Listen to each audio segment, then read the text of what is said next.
Welcome to Ask the Experts radio show, proudly sponsored by board-certified family law attorney Tina Lewert of Lewert Law, LLC.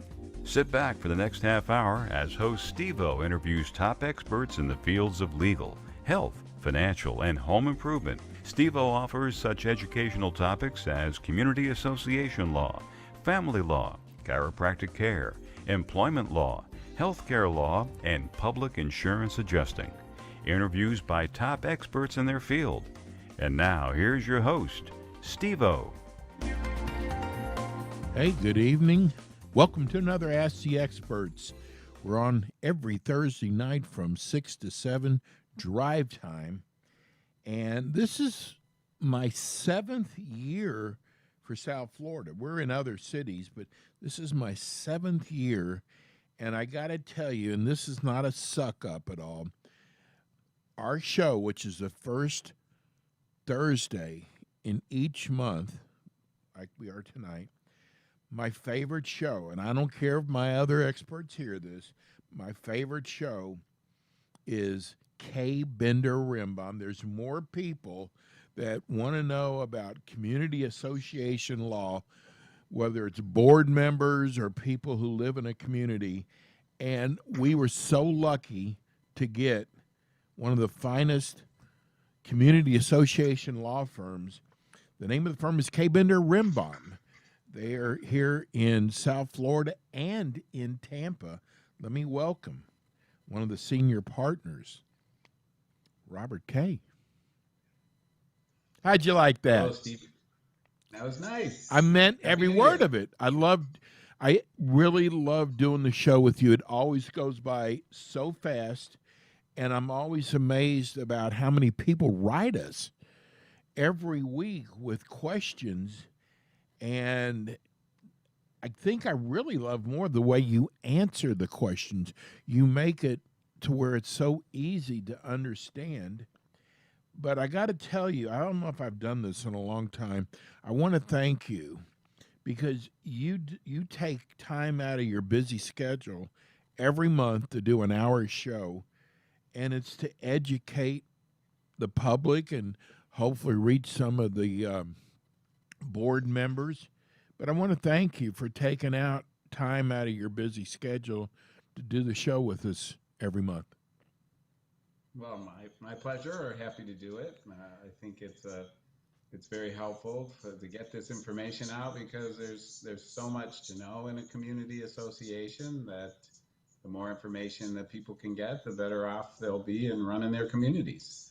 Yeah, I think people realize, especially new board members, there's a lot more to this than just being elected as a board member. It's almost like you're running a big corporation, but you shouldn't be. You should hand it over to people like yourselves. This is what you do. Well, it's not almost like running a big corporation. Yeah. It actually is running a big corporation. He's gonna correct me. Okay, so first of all, because we always have last week we had 4 new people who listened to the show for the first time. Tell people about your firm. Well, as you mentioned in the beginning, K. Bender Rimbaum is a law firm that concentrates in the area community association law. We have 3 offices in Pompano Beach, Palm Beach Gardens, and Tampa. We provide legal services to community associations on all aspects of their daily operation, be it pursuing unpaid assessments, addressing questions regarding the governing documents, negotiating contracts with contractors, addressing defective work that's done by contractors, construction defects by developers, covenant enforcement issues of the owners. Pretty much anything an association is going to deal with on a daily basis are things that we are here to provide legal assistance on. I don't know why in the last 2 or 3 weeks we've gotten so many emails from people that had to do with their documents being expired and wondering if they've done anything to renew them. Homeowner association. A homeowner association issue. It's not a condominium issue. And there's a statute that provides that Covenants will automatically expire after 30 years unless certain steps are taken by the board of directors before that. If the board waits until after the 30 years have gone by and there is expiration, then there are steps that they can take to rejuvenate, but that would require a vote of the owners within the community.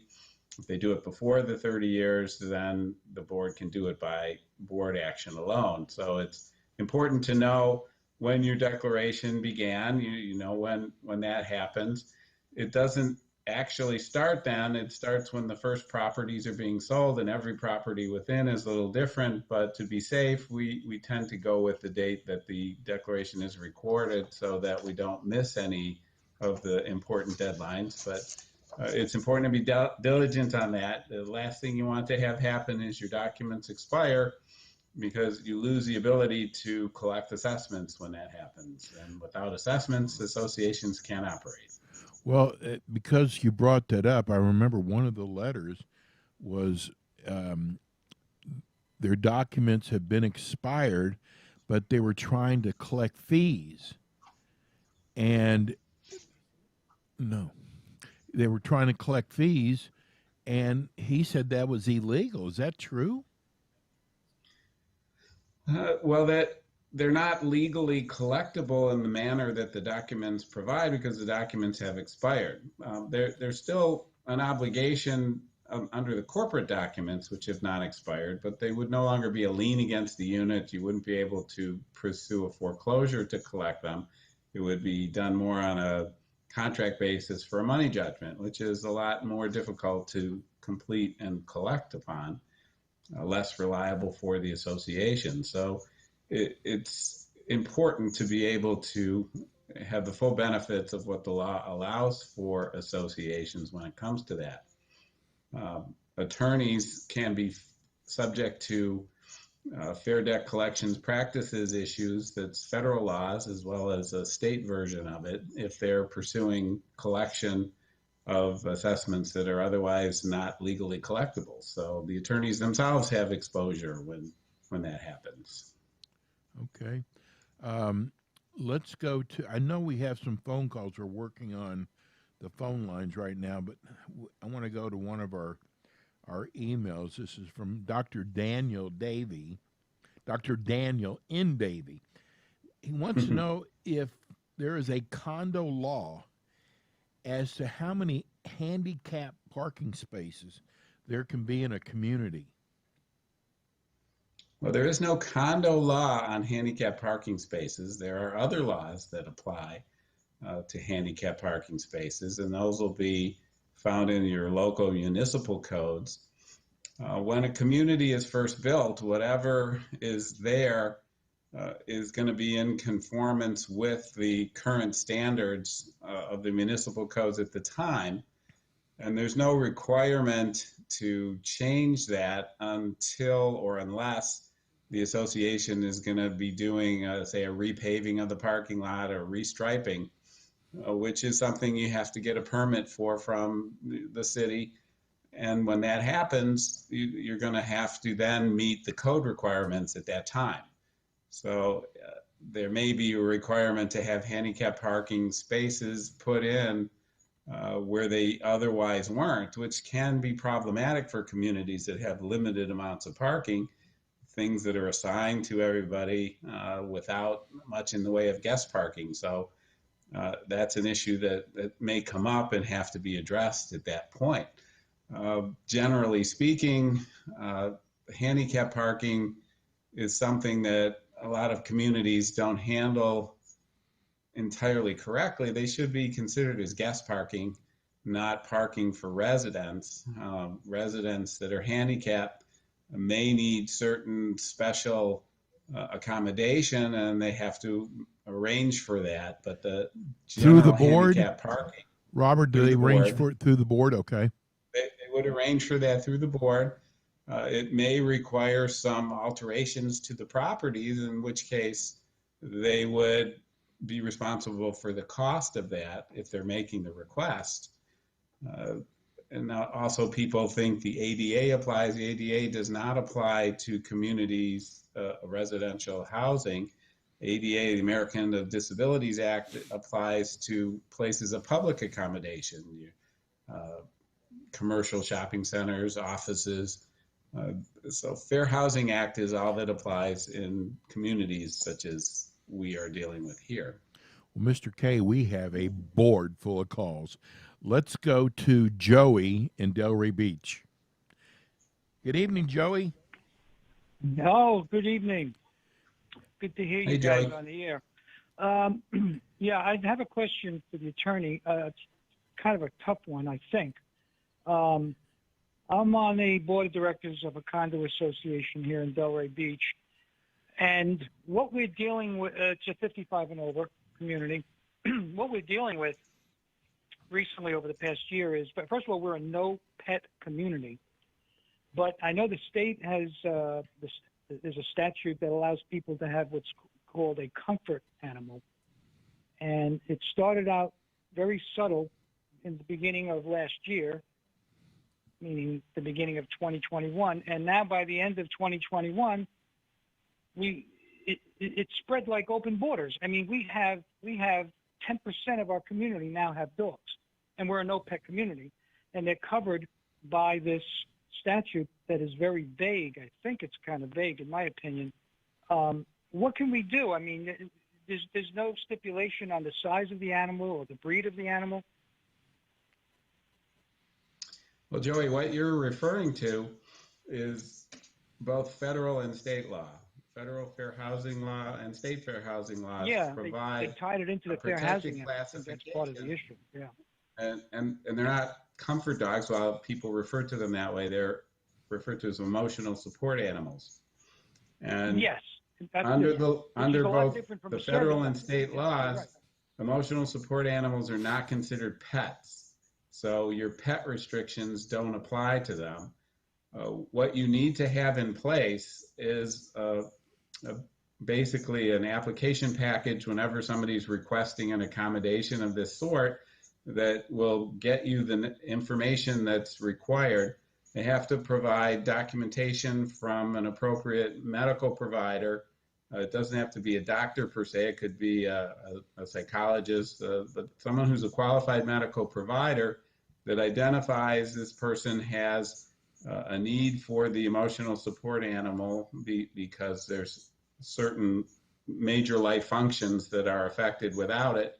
It's a relatively low bar that they have to hurdle, and the law is skewed in favor of them over that of the association.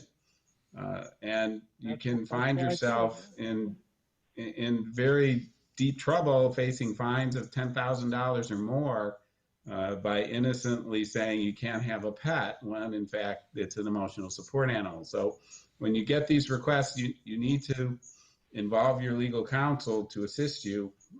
We provide our clients with a package that's made for their purposes of documents that they can use for the application process and assist with the response to the individual if it's a questionable situation. And then the board will have to decide what kind of risk it wants to take of a potential legal challenge where you're guilty till proven innocent. And that's not necessarily where you want to find yourself. Yeah, I think our biggest concern is we don't know. I mean, again, we'll have to go to an attorney, but we're not sure. Are we allowed to make rules to set the size of the animal, a limit, and also the breed of the animal, if it's an aggressive breed or not? I don't know if we're allowed to do that. Unfortunately, Joey, no. In fact, not only can you not set a limit as to the size, you also can't set a limit as to the number. If they provide appropriate medical support for having more than one, you could have situations where people have multiple animals that are serving different purposes for them. Yeah. All right, then. Well, Thank you. It's one of the most abused provisions in the law. There has been some steps taken by the Florida legislature to criminalize fraudulent behavior in that respect. But since that's happened, it's been going on 2 years, I haven't heard of much in the way of any criminal enforcement on it, but it is something that Yeah. can be pursued under the right circumstances. Yeah. I think this forum that you're doing on the radio here is fantastic. I want to ask your host, are you going to do more of these? I like it. We're on every Thursday night, Joey. And 6 to Good to 7. hear your voice again. Thank you very much. Thank you. Hey, before we go to break, I want to get Barry's been holding a long time. Barry in Miami. Hi, Barry. Hi, how are you? We're doing great. How you doing? Good. Happy Quick New Year. Question. Suppose. Hello? Happy New Year. Hello? Oh, Happy New Year to you. I'm sorry, I didn't hear you. Happy New Year. Suppose the board amends their declaration to require unit owners to have homeowners insurance, and the board does not have any fining provision. There's no fining committee. There's no fining provision. How do they enforce that provision? Suppose somebody says, I don't want to show you proof that I have homeowners insurance, or I'm not going to get it. What can the board do to enforce that declaration requirement? Well, the association always has the ability to pursue a violation of its Hello, I'm having covenants trouble through- hearing you. Yeah. Well, you should hear on the radio, hopefully. The board has the ability to enforce a covenant violation through legal action in the courts. So a lawsuit can be filed to compel either the production of the appropriate insurance or to obtain the appropriate insurance if the covenants so provide. It's not an ideal provision to put in covenants, and it's not one that I recommend. It's a very difficult issue to police, and it's not a good idea to require forced placement by the association, because the association generally is not able to find somebody to provide such a policy. And if they did, it could be prohibitively expensive. And on top of that, it could end up being uncollectible. So these are issues that most boards don't want to get into. Okay, can I ask you one more question? Yes.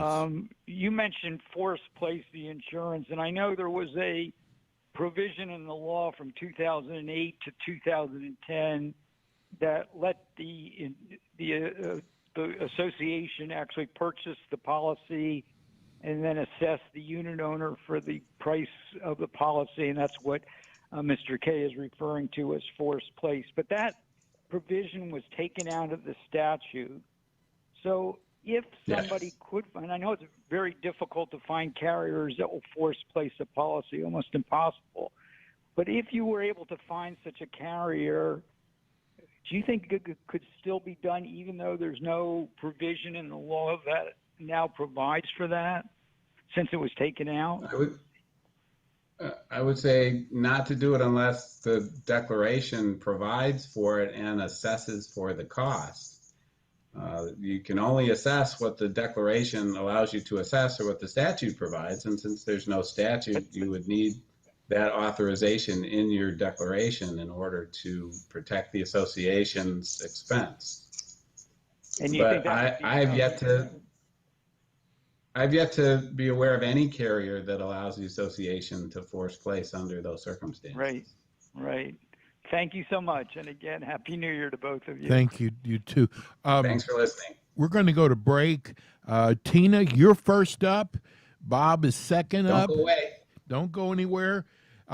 Give everybody your phone number, Robert.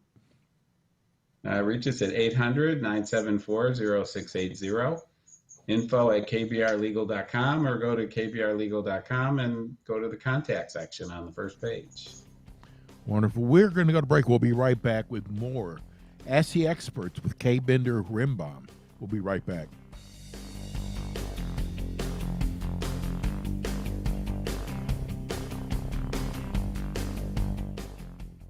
K. Bender Rembaum is a full-service community association law firm dedicated to the representation of community associations throughout Florida, with offices in Pompano Beach, Palm Beach Gardens, Tampa, as well as in Miami-Dade by appointment. Several K. Bender Rembam attorneys are board-certified specialists in condominium and plan development law, and they assist clients with all matters of community association legal issues while keeping them up to date on new developments affecting their associations. K. Bender Rembam is also a well-known provider of free legal education, which often includes CE credit for managers and state certifications for board members. Contact K. Bender Rembam today by calling 800-974-0680. That's 800-974-0680 to reach any of their locations. You can also visit them online at kbrlegal.com or just write to them via email at info@kbrlegal.com.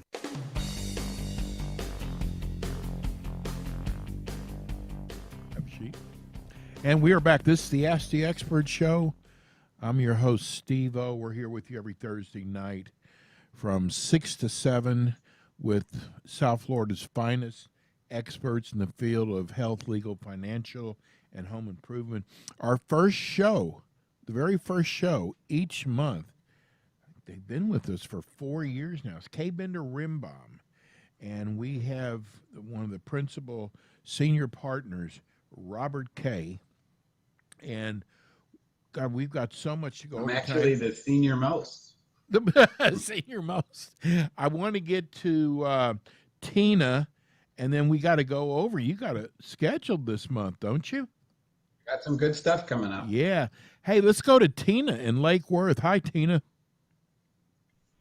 Hello, can you hear me? We can hear you. Yes. Oh, wonderful. Well, Happy New Year to you, both of you. Same to and you. Your show is greatly appreciated.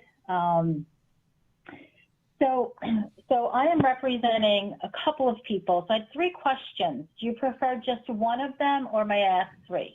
We don't charge by the question. Okay, I don't want to take up other people's time. That's why I asked. I want to be considerate of others. And Robert can answer anything. Okay, thank you, sir. I greatly appreciate it. All right, so to get to the chase, it's a cooperative, 125 units, and it's self-run. The president has been the president for 18 years. There is some rules and regulations that they just absolutely refuse to follow. They just refuse. Through all the complaints that are made, they just refuse to enforce these rules and regulations. And it's been over 30 days, and I know that they have to respond within 30 days, and they're not. So what's the repercussion of them not responding to the formal complaints put in about these rules and regulations that are not being followed? You're saying you submitted a written inquiry? Yes, correct. And it's been over 30 days. Was that by certified mail? Correct. Okay. Well, the ramifications of that are not so great. If there's litigation on the issues that you've made your inquiry about and the association wins, the association would not be able to recover prevailing party attorney's fees. So that's not really much of a ramification. I think the division of condominiums, cooperatives, et cetera, would maybe consider that to be a finable violation. So your best option at the present time is to reach out to the Division of Condominiums and their enforcement section and lodge your complaint with them. They will contact the association, give the association a chance to respond or resolve the issue, but there may be a fine that follows. Okay, all right. So we will see about that. The only other option to you would be to hire an attorney to address it. Okay. We do have an attorney, but a separate attorney would have to be hired, correct? Well, for the individual owners that are challenging what the board is doing, would have to have their own attorney. Okay. All right. Thank you so much for that answer. The second one is they are December 5th was our certified letter that went out for request for financial records. And a snail mail was sent, an email was sent, and a certified letter was sent. No reply. One reply was given a phone call. What do you want? We explained, we wrote it to them, and then they just ghosted the whole process of allowing us to see the financial records. So I know there's a $50 stay up to 10 days, but is that per record or is that a whole entity? It goes on the request for inspection. It's not specific to the record you're identifying. Generally, your entitlement isn't to itemize records you want to see. It's you're asking for access to all the records, and then you find whatever it is you're looking for.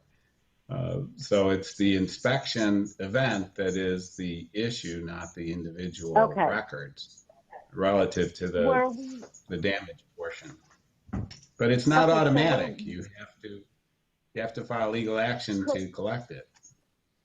Okay, so I understand that. Then I sell real estate, and I am going for my CAM. So I understand. Like I looked up the Florida statutes, but there's some questionable areas.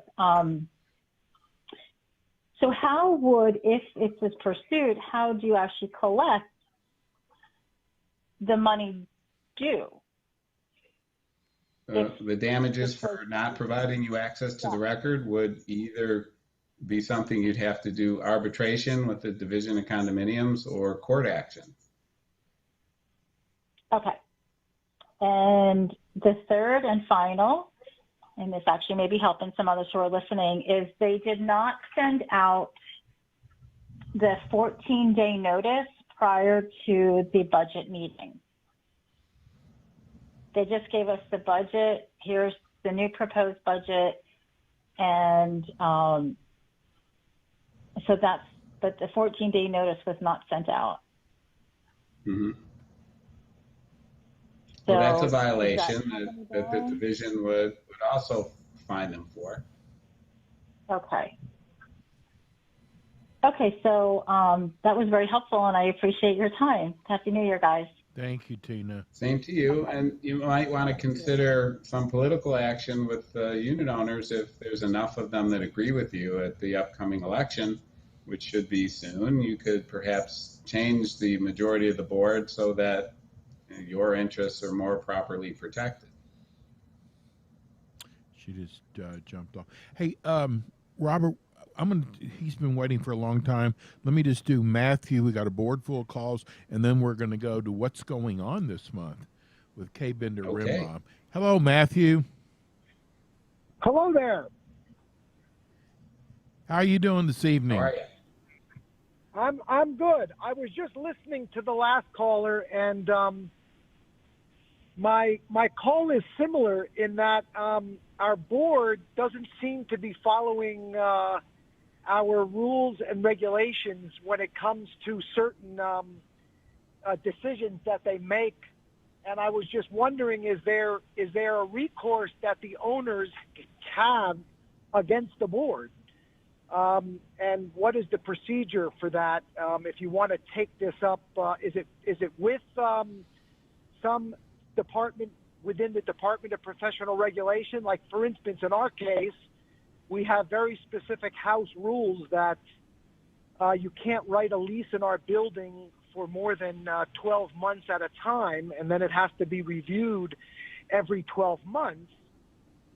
And our unit, in our building, all of the owners own an apartment, and the board took it upon themselves to write a 5-year lease for somebody that goes right against our house rules. So obviously a lot of the owners feel as if this is something that we're not in agreement with, and the board just takes it upon themselves to make up their own rules as they go along or as they see fit.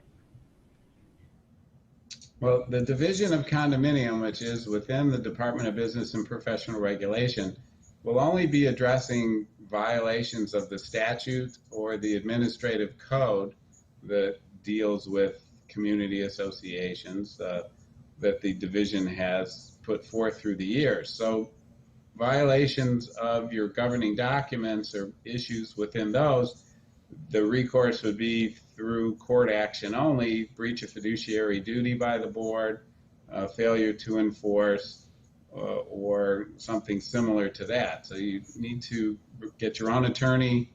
As large a group of owners as you put together would be as good because of the costs being spread out, and then you could address it that way.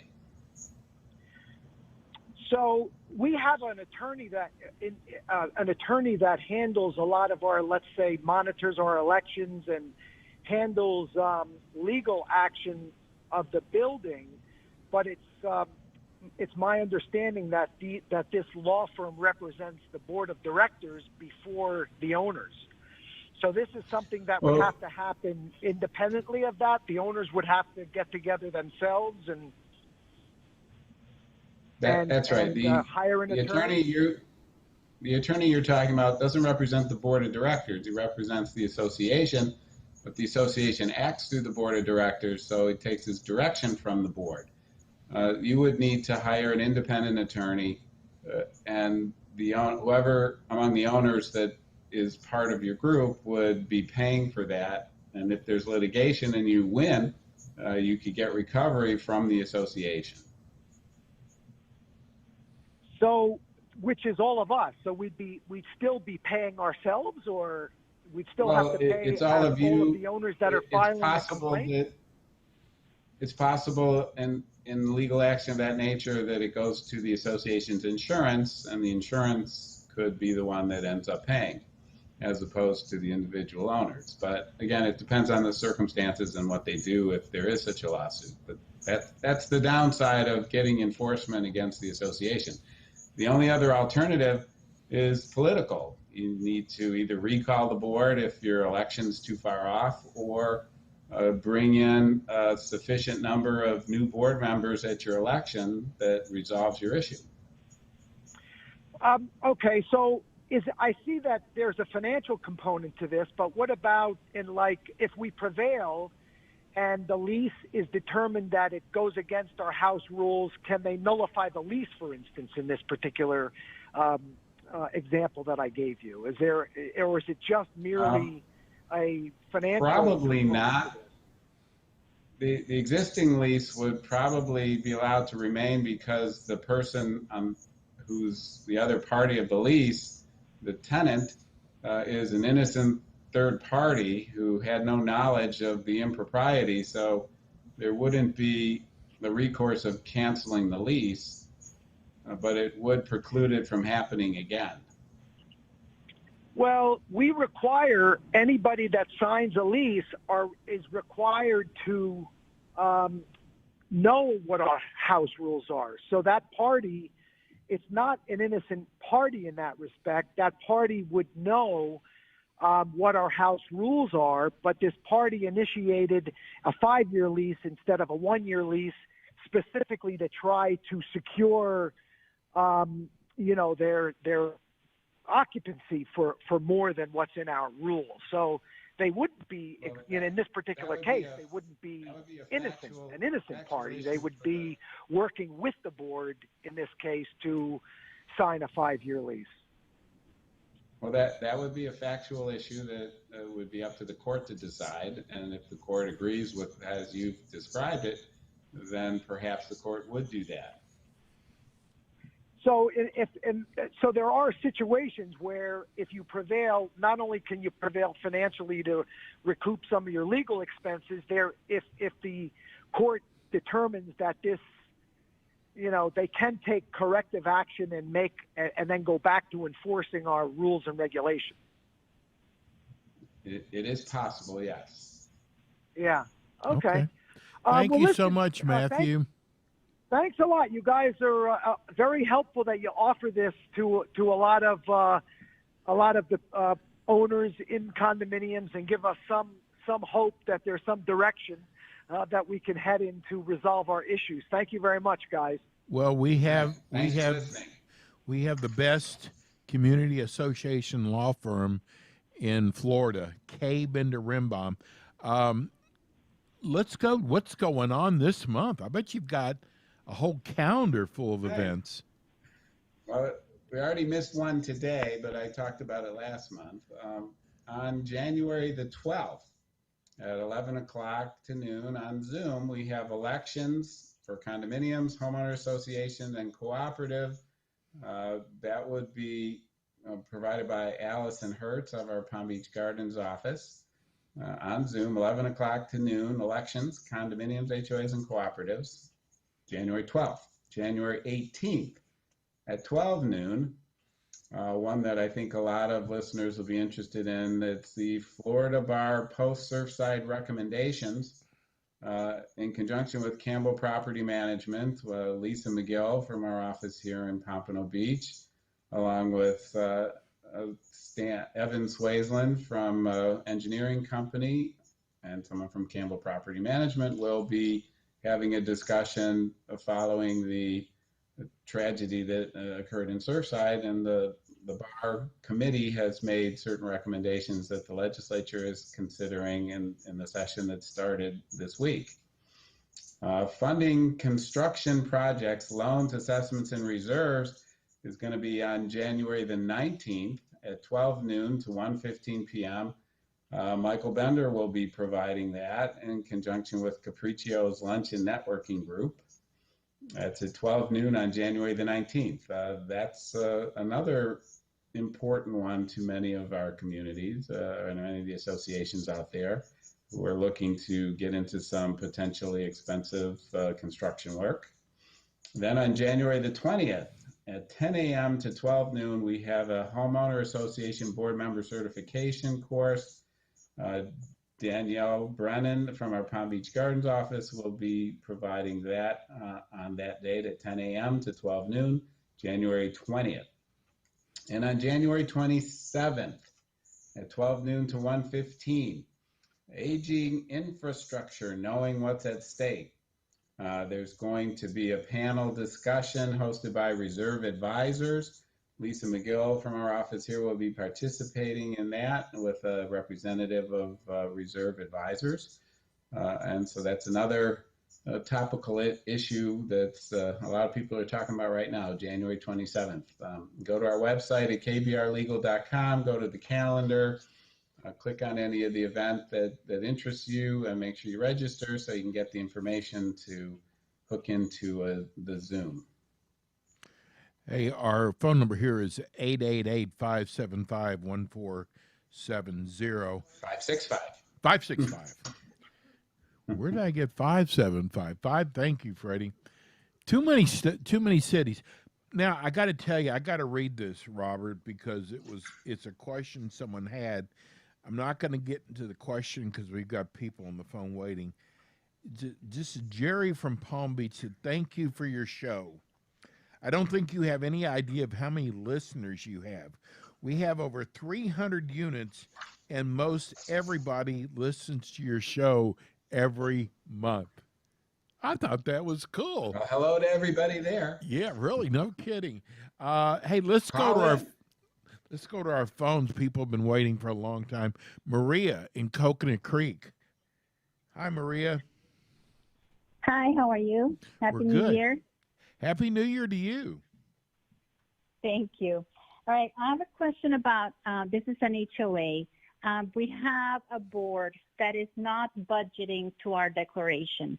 So basically, we're paying very little, and I guess the association will be responsible for roof replacement, and we are putting barely anything towards roof reserves. What can we do about that? Well, in an HOA, to have what we call statutorily protected reserves, things that the board has to include in your assessment and put away and not use for any other purpose, it takes a vote of the owners to create such a provision within your annual budget. And the board has to present that to you in order for that to happen. But if the board is not covering these things and doesn't want to cover these things, there's no way to force it to other than through the political process you'll have to get people on the board that think the same way as you and are willing to do that, with the understanding that whenever you do something as radical as increasing what everybody's going to pay every month by a not small amount, there's going to be some pushback. So that's something to be anticipating. Right, but the budget, for example, does not have that warning at the bottom. You know, they don't write that they could also be facing a hefty special assessment down the road. So that's another concern that we have.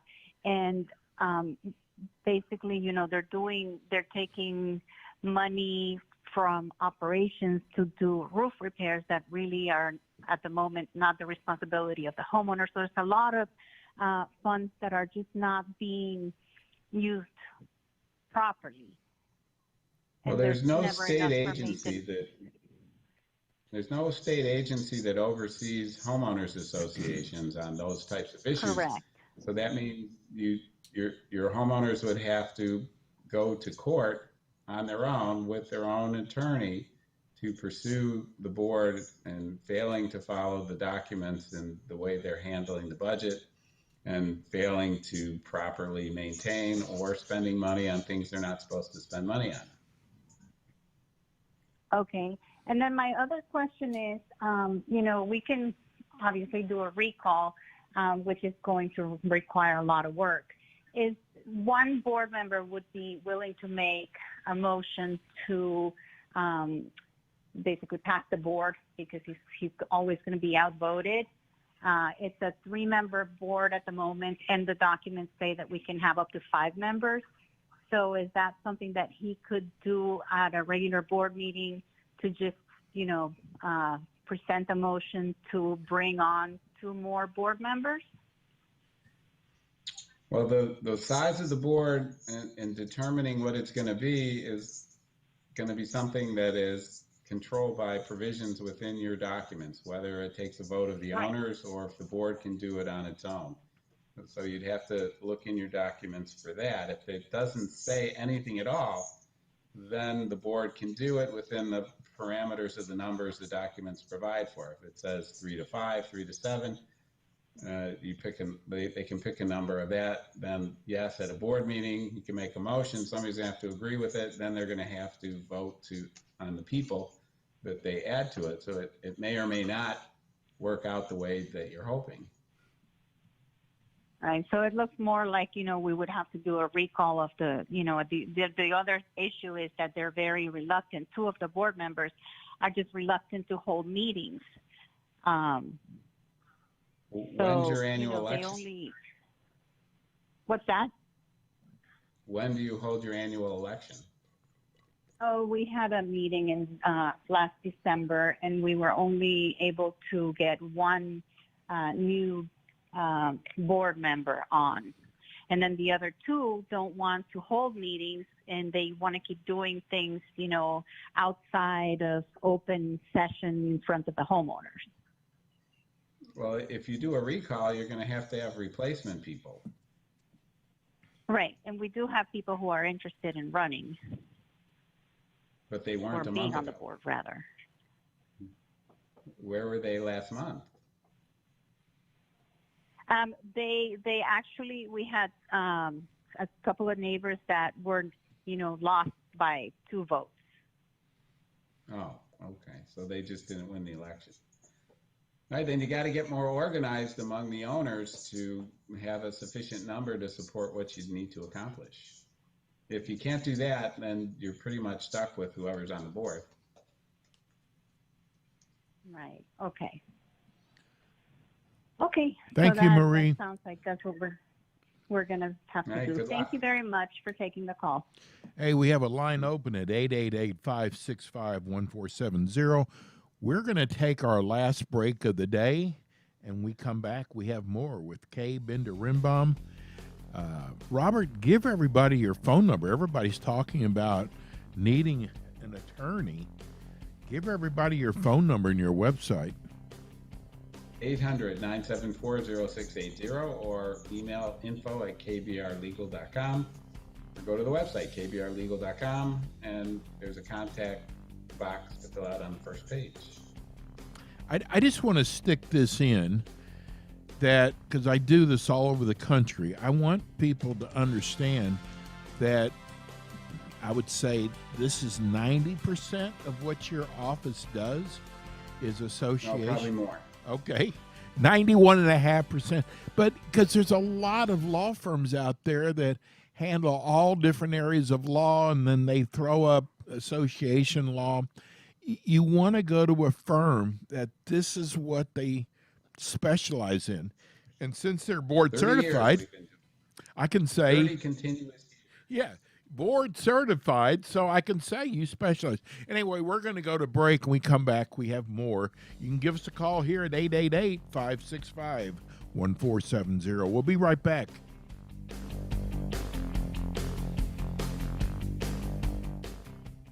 K. Bender Rembaum is a full-service community association law firm dedicated to the representation of community associations throughout Florida, with offices in Pompano Beach, Palm Beach Gardens, Tampa, as well as in Miami-Dade by appointment. Several K. Bender Rembaum attorneys are board-certified specialists in condominium and plan development law, and they assist clients with all matters of community association legal issues while keeping them up to date on new developments affecting their associations. K. Bender Rembaum is also a well-known provider of free legal education, which often includes CE credit for managers and state certifications for board members. Contact K. Bender Rembaum today by calling 800-974-0680. That's 800-974-0680 to reach any of their locations. You can also visit them online at kbrlegal.com or just write to them via email at info@kbrlegal.com.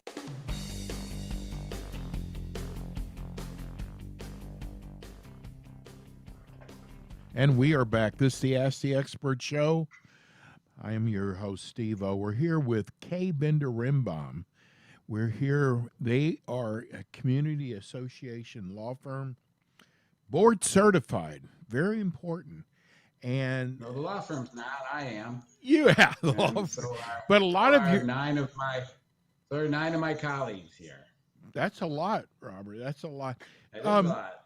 Did anything, wasn't there something that went on with this, with the condo at Surfside? Didn't they investigate that? I thought some They're findings, still investigating that. but I thought some findings came out this week. No, nothing this week that I've seen. There was recommendations made by a committee that the bar had set up, and there was some participation of engineers. In fact, you may recall one of our upcoming seminars is going to be discussing that on January the 18th at 12 noon to 1 o'clock. And recommendations for potential legislative changes were made relative to reserve funding, limitations on the ability to waive, how often you can't waive, things of that nature. Whether that happens, obviously the political process has to work over the next 2 months as the legislature is doing its thing. Okay, what about, this is Buck from Delray Beach. He's very concerned about COVID, and he wanted to know if the board can actually mandate mask with the numbers getting higher, because he's in Miami-Dade, and there's no order for it there. Can they actually do mask mandates? Well, inside a private community, under the right set of circumstances, the board does have the ability to make a mask mandate. The problem becomes one of enforcement, because they don't want to be running around confronting people necessarily. They could do fining if they have the committee set up to do that. I'm aware of some communities that have set up in their common areas mask requirements, and they have cameras, and the cameras will show who's not wearing masks, so it makes fining a relatively easy thing for them to prove to the fining committee that the violation occurred. but the point is to be as safe as you can under the circumstances. And for a board-made rule to be enforceable under general Florida law, basically the board has to have the authority to make such a rule in their documents, which they typically do, but you'd want to confirm that the rule cannot be in conflict with something that's in the documents, either expressed or inferred, and it has to be reasonable on its face under the circumstances. So under those requirements and the current situation we're facing, in most instances, I think such a mandate on a temporary basis would be enforceable. Yeah, Robert, we got a lot of mail about security cameras. So I'm just going to read one of them. It's apparently they're a condo. This gentleman this lady is Ann from Boynton Beach. She's a board of directors. She wants to add security cameras at her annual budget meeting. Can the board vote on the cameras if they know nothing about security cameras? And are these material alterations?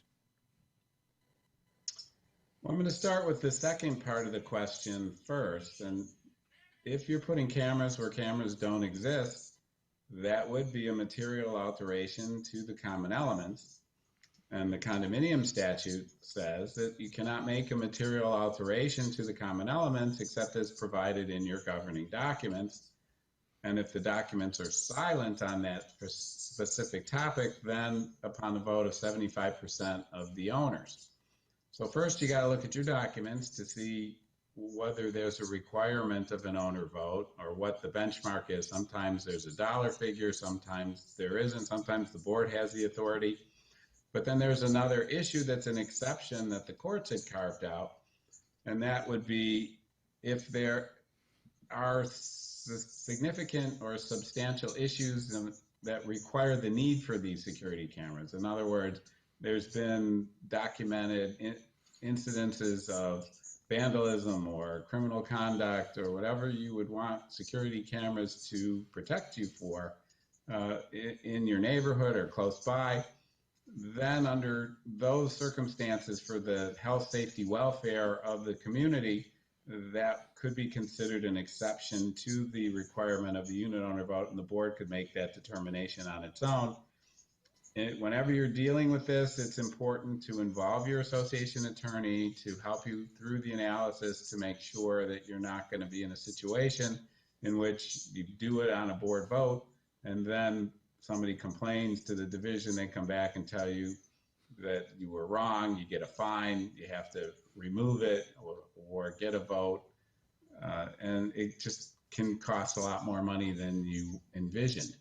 Now, whether the board is qualified or not to make the decision, in most instances, they would be using their business judgment that they're entitled to use as board members under their fiduciary duty to the association. And it's important that they bring in some expert assistance in reaching their decision. In most instances, that's not an issue for challenge. You know, when there's a hurricane on the way, people all want to know why they can only put up their shutters at a certain time and they have to be taken down at a certain time. We're getting the same kind of questions with Christmas decorations.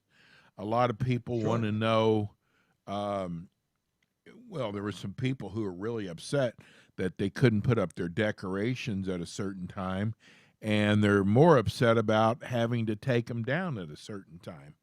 What do you say to those people? Well, when you move into a community that has a mandatory association and covenants and rules, you're in essence agreeing to abide by those rules. Not in essence, actuality, you are bound by them. So to say that you're bothered by that it's problematic because you're still bound by it. And if you don't follow the rules, you're subject to the enforcement. Now, the rules have to be in place, either as rules or covenants that specifically address the timing of these things, and everyone should be aware of it. And subject to its enforcement. Robert, because I don't live in an association, are a lot of the votes go on in January? A good number do January, but they started in October and they run through May. So it's mostly toward the January, February, March time, but it can go pretty much year round. We had a lot of people wanting to know if they could go door to door to campaign. I hear your music. Yeah, but there we go. Give everybody your phone number. I'm sorry about the people we couldn't get to. Give everybody your phone number. 974-0680. Write us info@kbrlegal.com or look at our website, kbrlegal.com. And there's contact boxes on the first page. Hear us again next month, the first Thursday of the month. We're happy to be here. Looking forward to seeing you again. Happy New Year to everybody. Thank you for all of your calls. Thank you, and thank your wife for sharing you with us. Thank you, Mrs. K. Yeah. We'll be back again with you next week with more Ask the Experts. Everybody have a wonderful weekend.